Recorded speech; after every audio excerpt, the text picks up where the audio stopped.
Hi friends, good morning. Today we are going to start with some problems based on the last lecture we have seen. So in the last lecture we have seen what is an independent event, right? We already discussed there P of, so let me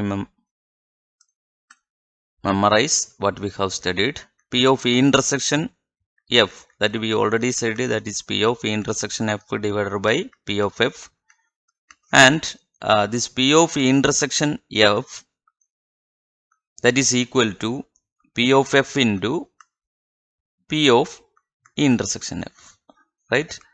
And now we have seen if two independent events, this happening of this F does not affect this E.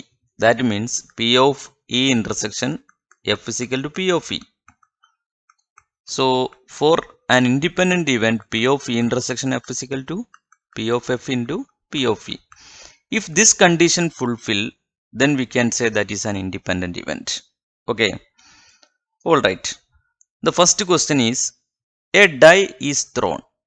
If E is the event, the number appearing is a multiple of 3, and F is be the event, the number appearing is an even.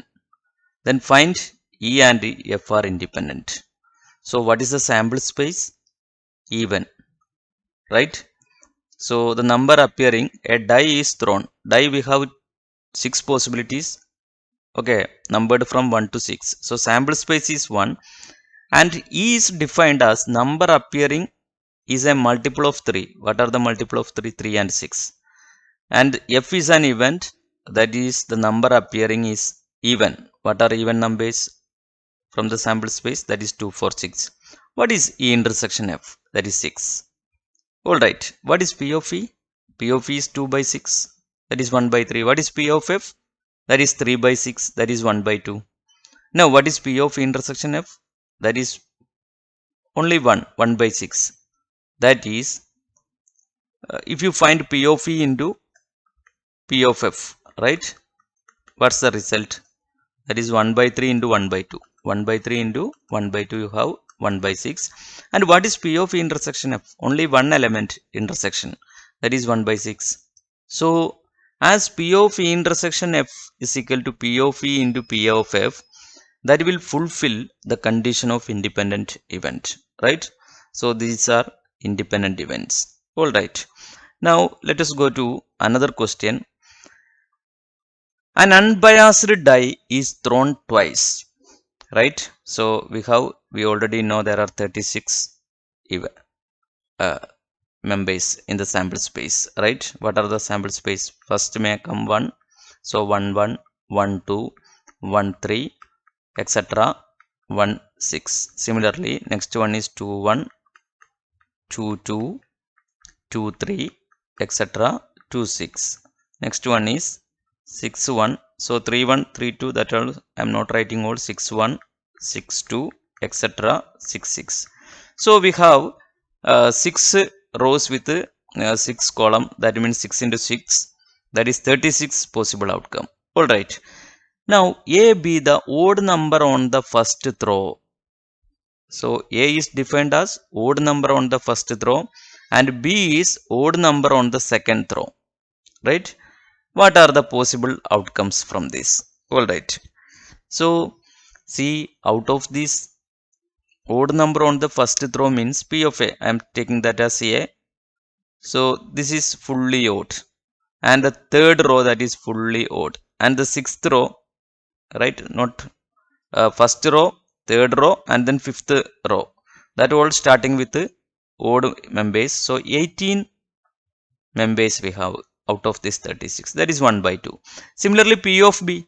How many members? Alternative numbers. Here this is second row, we have odd numbers. This is here second row, we have odd numbers.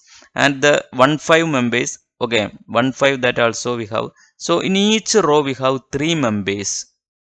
That is second row with odd numbers, right? So out of 3 into 6, that is 18. Here also we have odd numbers on the second row, that we will have 18 members. So 18 by 36, that is 1 by 2. All right. Now, what is P of A intersection B? That is important. Out of this 9 combination, right? So here, this fully satisfied by the first condition, right?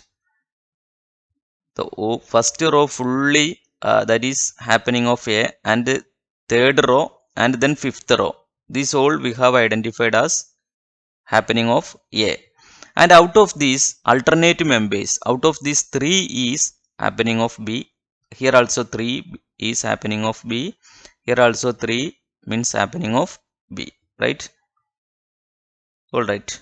Okay. So there are 9 members we can identify as A intersection B. All right. Okay. So that is P of A intersection B is equal to 9 by 36, that is equal to 1 by 4. Okay. So what is P of A into P of B? That is 1 by 2 into 1 by 2, that is 1 by 4.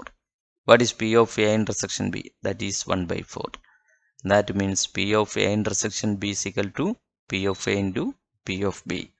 That is A and B are independent events. Okay. So this way we can identify an event is independent or not. Right? Alright. Okay. So this is all about this session. In the next session we will discuss Bayes theorem. Okay.